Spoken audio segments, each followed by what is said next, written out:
ప్రభువునందు మిక్కిలి ప్రియులారా, ప్రభు అయిన యేసుక్రీస్తు ప్రశస్త నామములో యొక్క క్రిస్మస్ పర్వదినాలలో మనముంటూ ప్రభువుని ఆరాధించుకునే భాగ్యాన్ని దేవుడు ప్రతి సమయంలో కూడా దేవాది దేవుడు మనకిస్తూ ఉన్నాడు. అందును బట్టి దేవునికి మహిమ కలుగునుగాక. విశ్వాస వాక్కు అనే కార్యక్రమాన్ని వీక్షించుచున్నటువంటి మా ప్రియులైన మీకందరికీ కూడా హృదయపూర్వకమైన ప్రేమ వందనాలు. అందరికీ కూడా క్రిస్మస్ మరియు అడ్వాన్స్గా నూతన సంవత్సర శుభాకాంక్షలు తెలియపరుస్తున్నాను. ఇంకేమీ ఆలస్యం చేయకుండా దేవుని వాక్యంలోనికి మనం వెళ్ళబోతున్నాం. ప్రభువే తన సేవకుణ్ణి అభిషేకించి దేవాది దేవుడే నీతో నాతో మనందరితో కూడా ప్రభువు మాట్లాడునుగాక. గట్టిగా దేవుని స్తోత్రం చెప్పండి. హల్లెలూయా. దేవుని బిడ్డలారా, పరిశుద్ధాత్మ దేవుడు నిశ్చయముగా ఈ రాత్రి తన సేవకుని అభిషేకించి ప్రభువే మనతో మాట్లాడబోతూ ఉన్నాడు. మూలవాక్యంగా లూకా సువార్త 1వ అధ్యాయం 28వ వచనాన్ని మనం చదువుకుందాం. ఆ దూత లోపలికి వచ్చి ఆమెను చూచి, దయాప్రాప్తురాలా, నీకు శుభము, ప్రభువు నీకు తోడై ఉన్నాడు. ఈ మాట నాతో కలిసి చెప్తారా? ప్రభువు నీకు తోడై ఉన్నాడని చెప్పాను. ఎవరితో చెప్పారు అంటే గాబ్రియేలు దూత కన్య అయిన మరియతో చెప్పిన మాట. ఇక్కడ గాబ్రియేలు దూత స్థానంలో సేవకుడైన నేనున్నాను. నా ద్వారా దూత అయిన తన సేవకుని ద్వారా ఏమండి అలనాడు మరియతో మాట్లాడిన దేవుడు ఈ రాత్రి ప్రభువు నీతో మాట్లాడబోతున్నాడు. అదేంటనంటే ప్రభువు నీకు తోడుగా ఉన్నాడు. అందరూ చెప్పండి అండి, చేకండి చెప్పండి, ప్రభువు నీకు తోడుగా ఉన్నాడని. గత వారం అయితే దేవుడు క్రిస్మస్ మనకిచ్చిన అభయం ఏంటంటే భయపడకుడి అని దేవుడు మాట్లాడితే, ఈ వారం ప్రభువు నీకు తోడుగా ఉన్నాడు. నా ప్రియమైన వారలారా, ప్రభువు మనకు తోడుగా ఉంటే మన జీవితాలలో మనకు కలిగే మేలులేంటి? దేవుడే మనకు తోడుగా ఉంటే మన జీవితాలలో మనకు కలిగేదేమిటి? మరియుతో అన్నారు, దయాప్రాప్తురాలా, నీకు శుభము, ప్రభువు నీకు. అక్కడి వరకు బాగానే ఉంది. నెక్స్ట్ స్టెప్పే చాలా భయంకరమైనది. అదేంటి అనంటే, నీవు గర్భము ధరించి, ఏమండి భయపడకము, ఏమండదో తెలుసా, నువ్వు ప్రభువు వలన కృప పొందావు. మన చేతి నీవు గర్భము ధరించి కుమారుని కంటావు. ఆయనకు ఏమండి వివాహం జరిగిన తరువాత గర్భము ధరించి కుమారుని కంటే అది పెద్ద ప్రాబ్లం కాదు, విశేషం కాదు. కేవలము ప్రధానము చేయబడిన ఆమె పరిశుద్ధాత్మ వలన గర్భము ధరించింది అంటే ప్రభువు నీకు తోడుగా ఉన్నాడు అనంటే ఆనందించి ఎగురు గంతులు వేసే విషయం కాదు. ఇది సవాళ్ళతో కూడిన విషయం. ఇది పోటీ పడవలసిన విషయం, భయపడవలసిన విషయం. కానీ దేవుని బిడ్డలారా, ఈరోజు దేవుడే నీకు తోడుంటే నీకు కలిగేదేంటి చెప్పండి, అందరూ చెప్పండి. దేవుడే తోడుగా ఉంటే, దేవుడే తన సేవకుని అభిషేకించి ప్రభు మనతో మాట్లాడును గాక. ప్రభువునందు మిక్కిలి ప్రియులారా, దేవుడు మనకు తోడుంటే, ఏమండి అలనాడు మరియమ్మకే కాదు, ఇలనాడు ఆయనను ఎందు విశ్వసించిన వారి ఎడల, ఆయనను నమ్ముకున్న ఆయన బిడ్డల ఎడల ఆయన ఎలాగుంటాడో దేవుడు తోడుంటే మనకు జరిగే మేలుల గురించి కొన్ని సంగతులు మనం ధ్యానం చేద్దాం. మొట్టమొదటిగా మనకు జరిగేది ఏంటంటే దేవుడు తోడుంటే నీకు కాపుదల. ఆదికాండ గ్రంథం 28వ అధ్యాయం దయచేసి 15వ వాక్యాన్ని ఒక్కసారి మనం గమనించినప్పుడు చూడండి, యాకోబుతో దేవుడు మాట్లాడుతున్నాడు ఏమని? ఇదిగో నేను నీకు తోడయుండి నీవు వెళ్ళే ప్రతి స్థలములో నేను నిన్ను కాపాడుదును. చప్పట్లు కూడా దేవుని నామాన్ని కనపరచండి. కొడితే గట్టిగా కొట్టండి హుషారుగా. నెంబర్ 1, దేవుడు మనకు తోడు ఉంటే మనకేంటి చెప్పండి? కాపుదల. చెప్పండి ఏంటండి? దేవుడు కాపాడకపోతే ఆయన కాపుదల మనకు లేదు కదా.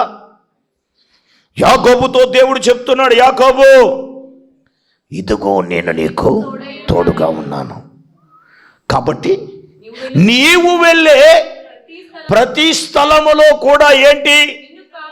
నేను నిన్ను కాపాడుతాను. ఇప్పుడు చెప్పండి, దేవుడు తోడుంటే మనకేం జరుగుతుందండి? కాపుదల. అందరూ చెప్పాలి మీరు, కాపుదల. మరి అంటే దేవుడు తోడుంటే కాపుదల ఉండదండి? ఉండదు. మరి దేవుడు తోడుగా ఉన్న వారిని కాపాడిన సందర్భాలు మనం ఆదికాండ గ్రంథము నుంచి ప్రకటన గ్రంథం వరకు మనం చూస్తే దేవుడు తోడయ్యుండి కాపాడిన వారు లేరండి. యోసేపునకు దేవుడు తోడయ్యుండి ఏమండి దేవుడు అతనిని కాపాడాడు. ఎలాగా? ఏమండి అన్నగారులందరి దగ్గరకు నీ అన్నగారులు మంద మేపుతున్నారు, అదే వాళ్ళకి ఆహారం తీసుకెళ్ళరా అంటే పాపం అమాయకుల్లాగా యోసేపు వాళ్ళ అన్నగారికి ఏం తీసుకెళ్ళాడండి? అది ఆయన చూడగానే వీళ్ళకి అందరికీ పీకుల దగ్గర కసి ఉంది, రక్తం వేచాయి.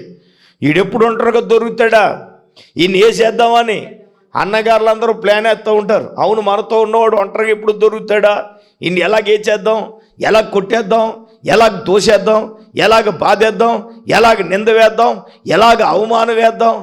ఒంటరిగా ఉన్నప్పుడే వస్తారు కదా. ఈడు దొరికాడు. రే వచ్చేస్తున్నాడు రా, కలలకనేవాడు,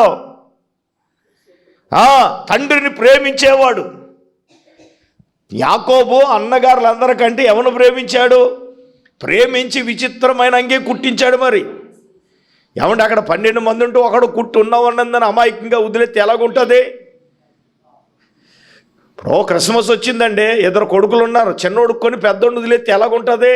ఏమండి 12 మంది ఉంటే ఒక్కడికే విచిత్రంగా కొట్టితే ఉన్న వాళ్ళందరూ వదిలితే ఎలాగుంటుంది చెప్పండి అమ్మా. యాకోబు 11 మంది వదిలేశాడు, ఈడు ఒక్కడికే చేస్తే ఎలాగుంటుంది? అసలే ఆడు కళ్ళ గురించి చెప్పగానే ఈడు ఒళ్ళు మండిపోతే ఒకడు కుట్టి అందరిగా కుట్టకుండా ఉంటే ఎలాగుంటుంది? ఇప్పుడు ఈడు రాగానే మొత్తం అన్నాడు, అన్నగారితో చెప్తున్నాడు, ఎవరితోటి? రూబేన్తో. ఈయన కొట్టేసి ఏం చేద్దాం? ఎవరిని? యోసేపుని కొట్టేసి చంపేద్దాం. అంటే బైబిల్లో రాయబడిన మాట ఏంటంటే యోసేపునకు దేవుడు తోడుగా ఉన్నాడు అని. యోసేపునకు దేవుడు తోడుగా ఉన్నాడు కాబట్టి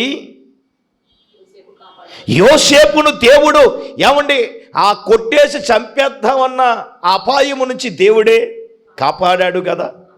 షడ్రకు, మేషకు, అబేద్నెగోలు అని వారిని దేవుడు కాపాడాడు కదా.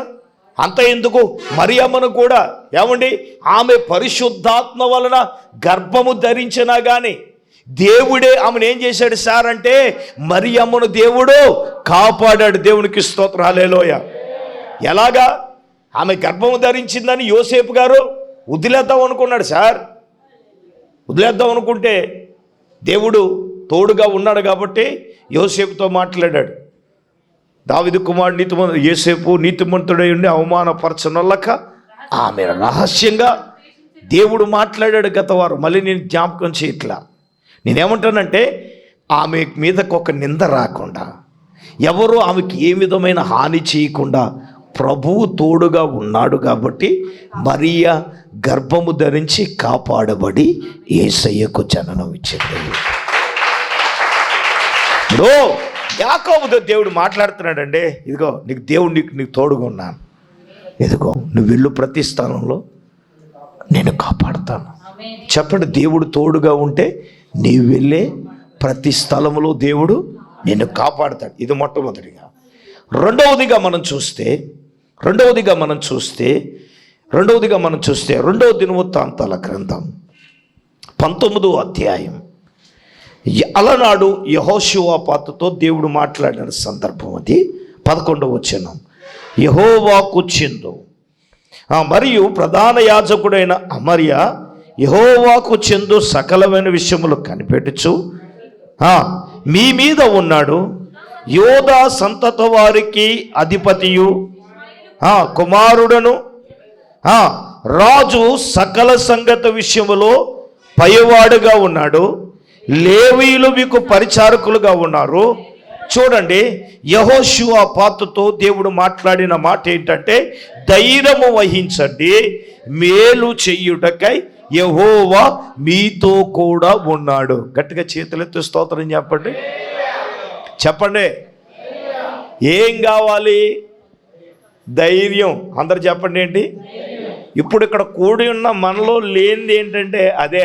హాయ్ బాబు, ఈ పండగ ఎలా జరుగుతుందో బాబా, చేతిలో రూపాయి లేదు. దేవుడు నీకు తోడుండేది ఎందుకో తెలుసా? నీకు మేలు చేయటానికి. రెండవదిగా, దేవుడు తోడుంటే మనకేం జరుగుతుంది సార్? మేలు. ఏం జరుగుతుంది?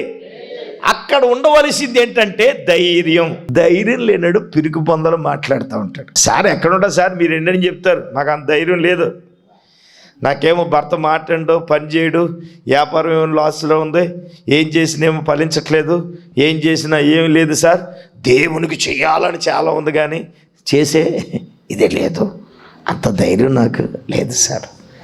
కానీ దేవుడు ఉండవలసింది ఏంటి సార్? నువ్వు ధైర్యంగా ఉండు అంటున్నాడు. ఏమన్నాడా? చెప్పండి. వాక్యం వింటున్నావు, ధైర్యం ఉందా? ధైర్యం కావాలి. నాకైతే ధైర్యం ఉంది. ఆమేన్. నా ప్రభు ఏదైనా చేయగలరనే ధైర్యం దేవుడు ఆ ధైర్యంతో నింపుతున్నాడు. శూన్యములో సృష్టిని చేసిన దేవుడు, ఏమంటే బండలో నుంచి నీళ్లను రప్పించిన దేవుడు, నీళ్లను ద్రాక్షారసముగా మార్చిన దేవుడు, 5 రొట్టెలను 2 చిన్న చేపలు 5,000 మందికి పంచిన నా యేసయ్య. ఏమంటే మనకు ఒక నిరీక్షణ ఉంది సార్. మనకి ఏం కావాలి సార్ అంటే, మనలో ఉండవలసింది ఏంటో తెలుసా? ధైర్యం. గనుడున్నాడనే ధైర్యం. హల్లెలూయా. ఆ ధైర్యం ఉన్న వారికి దేవుడు తోడుగా ఉంటాడు సార్. దేవుడు తోడుగా ఉన్నవారి జీవితంలో ఏం చేస్తాడు సార్ అంటే, నీ కుటుంబంలో దేవుడు మేలు చేయబోతున్నాడు, నీ అప్పుల విషయంలో దేవుడు మేలు చేయబోతున్నాడు, నీ గృహ విషయంలో దేవుడు మేలు చేయబోతున్నాడు, నీ ఎడ్యుకేషన్ విషయంలో దేవుడు మేలు చేయబోతున్నాడు, నీ వ్యాపార విషయంలో దేవుడు మేలు చేయబోతున్నాడు. అలాగే దేవుని బిడ్డలారా, నీ వ్యవసాయ విషయంలో కూడా దేవుడు మేలు చేయబోతున్నాడు. హల్లెలూయా. ఏమండి సార్, నేను నీకు తోడై ఉన్నానంటే మరి అమ్మకి ధైర్యమే కదా. పెళ్ళి అవ్వకుండా ప్రదానం చేయబడిన ఆమె గర్భము ధరించడం అంటే ధైర్యం కావాలి కదా సార్. ధర్మశాస్త్రం ఏం చెప్తుందో తెలుసా? ఏమండి, పెళ్ళి కాకుండా గర్భము ధరించిన ఆమెను నాన్న ఏంటి రాళ్ళతో కొట్టి, మరి అది మామూలు విషయం అనుకుంటున్నారా? ఆమెకి ఏం కావాలి? నేనేమంటానంటే ఆమెలో ధైర్యం. దేవునికి స్తోత్రం. మనలో గనుడున్నాడని ధైర్యం కావాలి. ప్రతికూల పరిస్థితులు మన జీవితంలో మనల్ని వెంటాడినప్పుడు మనకి ఏం కావాలి సార్? ధైర్యం కావాలి సార్. ఎందుకో తెలుసా? మేలు చేసే దేవునికి ఏమున్నాడు? తోడుగా ఉన్నాడు. అదే నాకు ధైర్యం. దేవుడు ఏదైనా మేలు చేయకపోతాడంటే ఖచ్చితంగా నా ప్రభు మేలు చేస్తాడు. ఆమేన్, ఆమేన్. నా దేవుడు చేస్తాడనే ధైర్యంతో నేను ముందుకెళ్తున్నాను. హల్లెలూయా. ఏ పని చేసినా సార్ దేవుడు తోడుగా ఉన్నాడు, మేలు చేస్తాడు. ఇప్పటికే దేవుడు మేలు చేశాడు, ఇంకా కొన్నిట్లో మేలు చేయబోతున్నాడు. ధైర్యం కావాలి మనకి. దేవుడు మేలు చేయవాడు ఆయన బిడ్డలైన వారికి. రెండవదిగా దేవుడు తోడుండేదే. ధైర్యం వహించు. ఎవరు చెప్పండి, దేవుడు తోడుంటే ఏం జరుగుతుంది? మేలు. చెప్పండి అండి. నా జీవితంలో జరిగింది సార్, మీ జీవితంలో జరుగుతుందమ్మా. మన జీవితాల్లో దేవుడు చేస్తాడమ్మా. చేయడండి, చెప్పండి, చేయడా? చేస్తాడు. దేవుడు నీకు తోడుంటే మేలు జరుగుతుంది. మనకి ధైర్యం ఉండాలి కదా. ఏమండి పాస్టర్ గారు, మీరు ఎన్నని చెప్పండి కానీ మాకు ఏమి లేదండి, ధైర్యం సాల్ట్ లేదండి. ఎంత వాక్యం చెప్పినా నీకు ధైర్యం చాలా పోవడం ఏంటి? ఇంకా రక్త వేచే నీలో అవిశ్వాసం ఉంటే ధైర్యం ఉండదు. విశ్వాసం ఉంటే గనుడున్నాడనే ధైర్యం. ఆమేన్. ఏమన్నాడు? తుఫాను వచ్చి ఏయ్ భయపడకండి, ధైర్యం తెచ్చుకోండి, నేనే. ఆమేన్ అని చెప్పి ఆయన గాలిని, సముద్రాన్ని ఏం చేశాడు? ఆయన గద్దిస్తే అదేమైంది? నిమ్మలమైంది కదా. ప్రభు ఏమన్నారు? ధైర్యం తెచ్చుకోండి. నేనేమంటానంటే ఈ 2023 సంవత్సరంలో ఒకవేళ ఏదైనా నువ్వు జరగలేదు, ఏదైనా అవ్వలేదు, లేదా ఏదైనా మా జీవితంలో జరగలేదని నువ్వు ఏ విషయంలో అయినా ఉన్నావా? దేవుడు ఈ రాత్రి ఒక అద్భుతం దేవుడు చేయబోతున్నాడు. ఒక అద్భుతం చేయబోతున్నాడు. నమ్మండి, ఒక మేలును నీ జీవితంలో దేవుడు చేయబోతున్నాడు. కారణం ఏమనగా దేవుడు నీకు తోడుగా ఉన్నాడు కాబట్టి నీకేం జరుగుతుంది? ఇప్పుడు మేలే జరిగింది కదా, మరీకి మేలు జరిగిందా కీడు జరిగిందా? చెప్పండి. ఏమంటే మరియకే మేలు జరిగినప్పుడు, దేవుడు తోడున్నప్పుడు నీకు జరగదా? నీ జీవితంలో ఎందుకు నిరాశ? నీ జీవితంలో ఎందుకు నిస్పృహ? ఎందుకు కృంగిపోతున్నావు? ఎందుకు కన్నీళ్లు కరుస్తున్నావు? ఎందుకు వేదన చెందుతున్నావు? నేనేమంటున్నానంటే ఈ ఉపదేశం అయ్యే లోపల దేవుడు ఏదో ఒక మేలు నీ కుటుంబంలో దేవుడు చేయబోతున్నాడు. ఆమేన్. నువ్వు నిరాశపడాల్సి, దేవుడు నీ అద్భుతం చేస్తాడు. మన దేవుడు ఎవడు? గొప్పవాడు. దేవుడు మనకు తోడుగా ఏం చేస్తాడు? మేలు చేస్తాడు.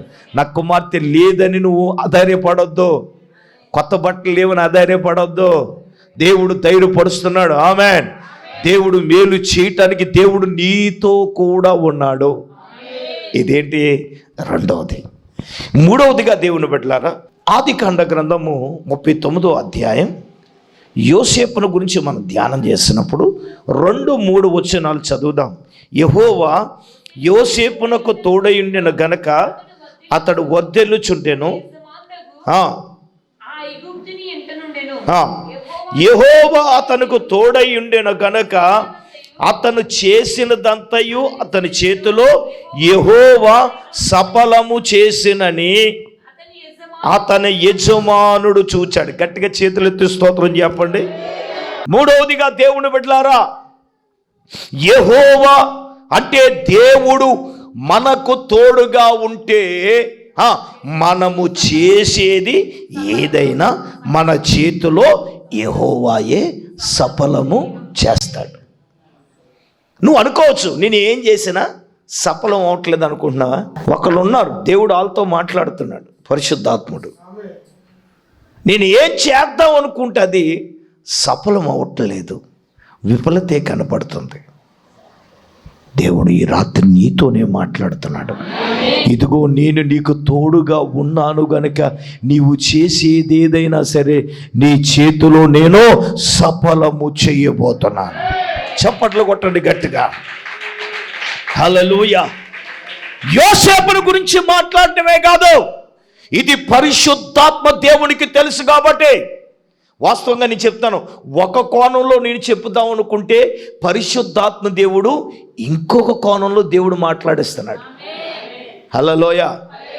మూడవదిగా దేవుడు తోడుంటే నువ్వు చేసేది ఏదైనా దేవుణ్ణి చేతిలో ఏం చేస్తాడు? చెప్పండి చెప్పండి చెప్పండి. సఫలం చేస్తాడు. సార్ సఫలం అవ్వట్లేదండి బాబు, విఫలం అయిపోయాను నేను, నాకు ఏ దారి కనపట్టలేదు, ఏ మార్గము కనపట్టలేదు. నువ్వు దేవుని ఎదుట మోకరించగలిగి ప్రార్థన చేయగలిగితే, ప్రభువా నీ వాక్యం ద్వారా మాట్లాడావు, ఒక వాగ్దానం ద్వారా మాట్లాడుతున్నావు, నేను నీకు తోడుగా ఉంటే నువ్వు చేసేది ఏదైనా ఎస్ నువ్వు తోడుగా ఉన్నానని నమ్ముచున్నానని నువ్వు ప్రభువుకి చెప్పగలిగితే, చెయ్యెత్తే దేవుడు నువ్వు చేసేది ఏదైనా సఫలం చేయబోతున్నాడు. ఆమేన్ ఆమేన్. నేను చేయబోతున్నాను. హల్లెలూయా. నేను చేసేది ఏదైనా నా దేవుడు సఫలం చేయబోతున్నాడు. దేవుడు చేస్తాడు సార్. నువ్వు చేసేది ఏదైనా సఫలం చేస్తాడు. అసలు దేవుడు ఉన్నాడు సార్, మనం ఏం చేసేది అయినా సరే సఫలం చేస్తాడు దేవుడు. ప్రభువు మీద ఆధారపడి ఉన్న మనం ప్రభువు మనకు తోడుగా ఉన్నప్పుడు మనము చేసేది ఏదైనా దేవుడు ఏం చేస్తాడు? ఒకటి నేను చెప్తాను, నువ్వు చేసేది నువ్వు చేస్తే, నేను ఎప్పుడు అదే, నేను చెయ్యాలనుకోద్ది నేను చేస్తాను, ప్రభువు చేసేది ప్రభువు చేస్తాడు. ఓ మాట చెప్పనా, నువ్వు చేసేది నువ్వు చేయకుండా ప్రభువు చేయమంటే చేస్తాడా? అదే మనం అంటాం, గాల్లో దేవం పెట్టి దేవుడా నువ్వే దిక్కంటే దేవుడేమి చేస్తాడో? నువ్వు చేసేది నువ్వు చేస్తే. చూడండి, పొయ్యి వెలిగించకుండా శాట్లో బియ్యం వేసుకుని ప్రభా నువ్వు అన్నం వండి అంటే ఉండేస్తాడా? మరి ఏం చేయాలి మనం? మరి ఏం చేస్తాం? బెడ్లో బియ్యం వేరి ఎసరు మరిగి పెట్టి వేసి అవన్నీ చేయకుండా ప్రభా నేను ప్రార్థన చేస్తాను ప్రభా దింపేయకుండా అంటే తినేస్తానంటే, మరి నువ్వు చేసేది నువ్వు చేయకుండా దేవుడు ఎలా చేస్తాడో? గ్యాస్ అయిపోతాను ప్రార్థన చేసి ప్రభా నేను వెలిగింటున్నాను, నువ్వే అద్భుతం చేయి, గ్యాస్ అలాగ ఉండాలి, వంట అయిపోవాలంటే రక్తమే చేయి, నీ ప్రార్థన విని నువ్వు పొయ్యి వెలిగితే దేవుడు కార్యం చేస్తాడు. అంతేగాని హల్లెలూయా పెట్టులో బియ్యం పెట్టులోనే ఉండాలి ప్రభా, నువ్వు అన్నం వండి అంటే దిగొస్తాడా? దేవునికి స్తోత్రం. ఆయన దిగిరాడు కానీ మీ ఆయన వస్తాడు టయానికి అన్నమే పెట్టమని, దేవునికి స్తోత్రం. అది మరి మ్యాటర్. రక్తం వేచాయి. నేను చెప్పది ఏంటంటే, దేవుడు చేసేది దేవుడు చేయాలనుకున్నప్పుడు నువ్వు చేసేది చేయాలి కదా. నువ్వు చేసేది నువ్వు చేయాలి. నేను నమ్ముతాను, ఎస్ ప్రభా నువ్వు చేయి, ఏదైనా ఒక అద్భుతం చేయి. ప్రభు అంటాడు చేస్తాను నేను. ఆమేన్. మన ప్రభువు చేసే దేవుడు. హల్లెలూయా. మన ప్రభు ఏం చేస్తాడండి? ఆశ్చర్య కార్యాలు చేసే దేవుడు మన దేవుడు. నువ్వు చేసేది ఏదైనా నీ చేతిలో సఫలము చేయాలంటే దేవుడు నీకు తోడై ఉన్నాడు. నువ్వు చేసేది నువ్వు చెయ్యాలి. నేను వెళ్ళకుండా మాట్లాడకుండా చేసేస్తాడు వచ్చి. ఎప్పుడు మన గుడికి రాడు. దేవుడు నమ్ముకున్న వ్యక్తి అన్యుడు కాదు సుమా. మన దగ్గర నుంచి ఎన్నో మేలులు ఉపకారం పొందుకున్న వ్యక్తి. అది దేవుడు నమ్ముకున్న వ్యక్తే, దేవుని సన్నిధికి వెళ్ళే వ్యక్తే. మరి ఏం చేస్తారండి? చేయడండి సార్. చేస్తారు సార్. దేవుడు ఎందుకు చేయడండి? దేవుని మీద మనం ఆనుకున్నప్పుడు దేవుడు అన్ని విషయాల్లో దేవుడు చేస్తాడు. నేను నమ్ముతున్నాను, నా ప్రభువు చేస్తాడు. ఏ విషయంలో ప్రభు మనల్ని ఏం చేయడు? దేనికి సిగ్గుపరచడం. ఆమేన్, ఆమేన్, ఆమేన్. మూడవది దేవుడు మనకు తోడుంటే అన్నీ సఫలమే. హల్లెలూయా. తర్వాత మనం చూసినప్పుడు దేవుని బిడ్డలారా, ఆదికాండము 26వ అధ్యాయం 3వ వచనం. ఏమండి, గెరారు ఇశ్రాయేలు దేశంలో కరువు వచ్చినప్పుడు అబ్రహాము గెరారు అనే ప్రాంతానికి వెళ్ళాడు. అలాగే ఇస్సాకు కాలంలో కూడా కరువు వచ్చినప్పుడు అతడు కూడా ఎక్కడికి వెళ్ళాడండి? గెరారు వెళ్ళాడు. ఇప్పుడు దేవుడు అంటాడు, ఈ దేశమందు పరవాసమయుండు. 4వదిగా నేను నీకు తోడయుండి నిన్ను నేనేం చేస్తాను? 4వదిగా దేవుడు మనకు తోడుగా ఉంటే మనకేం కలుగుతుంది? దేవుడు తోడై ఉంటే ఆశీర్వాదం కలుగుతుంది. ఏం కలుగుతుందండి? ఆశీర్వాదం కలుగుతుంది. ఇస్సాకు, నీవు ఈ ఊళ్ళో పరవాసిగానే ఉన్నావు, కానీ నీకు నేను ఎలాగున్నాను? తోడుగా ఉన్నాను. పరవాసిగా ఉన్నా దేవుడు నీకు తోడుగా ఉంటే, ఇదిగో నేను నీకు తోడుగా ఉన్నానయ్యా, నేను నిన్నేం చేయబోతున్నాను? మరి వెళ్ళాడు ఆ గెరారు దేశంలో, విత్తనం వేశాడు, 100 ఫలము పొందాడు. అక్కడ రాయబడింది ఏంటంటే, యెహోవా అతనిని ఆశీర్వదించిన గనుక ఆ మనుషుడు మిక్కిలి గొప్పవాడయ్యాడు. అతడు మిక్కిలి గొప్పవాడయ్యే వరకు కూడా అతడు క్రమక్రమంగా ఏం పొందాడు? అభివృద్ధి పొందాడు. అంతా బాగానే ఉంది. అసూయపడి వీళ్ళు ఏం చేశారు? బాగుపడ్డావంటే ఎవరికైనా అసూయ. శివుడు ముక్కు వేసుకుంటే చిరుగుపోని చీర కట్టుకుంటే ఎవరు పట్టించుకోరు మనల్ని. మరి నువ్వేమో తలతలా మెరిచి చీర కడితే మరి ఎలా ఉంటుంది? మరి ఏంటంటే నిజమే కదా. మరి బైబిల్లోనూ ఉంది. మరి ఇస్సాకు ఒంటరిగా వచ్చినప్పుడు ఎవరు ఆడి మీద అసూయ పడలేదు. దేవుడు తోడుంటే ఆశీర్వదిస్తే, విత్తనం వేస్తే క్రమంగా 100 ఫలం పొందితే అక్కడే ఉంది, ఫిలిష్తీయులు అతని మీద అసూయపడి, ఓయ్ నువ్వు మా ఊళ్ళో ఉండటానికే వీల్లేదో అని పంపించేశారుగా.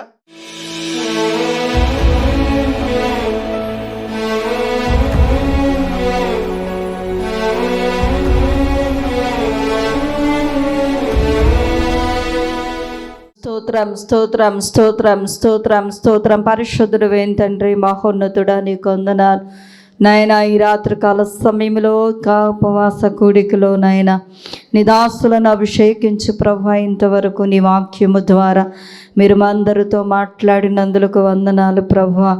యేసయ్యా, నీవు తోడుగా ఉంటే నాయన నీకు స్తోత్రాలు.